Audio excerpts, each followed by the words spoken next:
ChatGPT বাজার মাত করায় বিপাকে পড়েছে গুগল, টেসলা, অ্যামাজন ও মাইক্রোসফটের মতো শীর্ষ কোম্পানিগুলো। প্রযুক্তিবিদরা বলছেন, প্রতিযোগিতায় টিকে থাকতেই অনেক কোম্পানি বারবার কর্মী ছাঁটাইয়ের মতো সিদ্ধান্ত নিচ্ছে।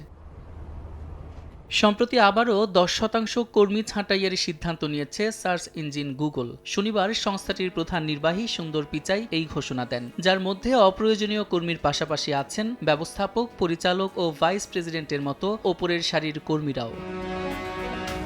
2022 ও 23 সালে রীতিমতো কর্মী ছাঁটাইয়ের মহোৎসব চলেছে প্রযুক্তি খাতে। চলতি বছর এ নিয়ে এত শোরগোল শোনা না গেলেও এখন পর্যন্ত প্রযুক্তি খাতের 457টি কোম্পানিতে 1,30,000 কর্মী ছাঁটাই করা হয়েছে বলে টেকক্রাঞ্চের খবরে জানানো হয়েছে। সামনের দিনগুলোতে এই সংখ্যা আরও বাড়বে বলে সতর্ক করেছেন তারা।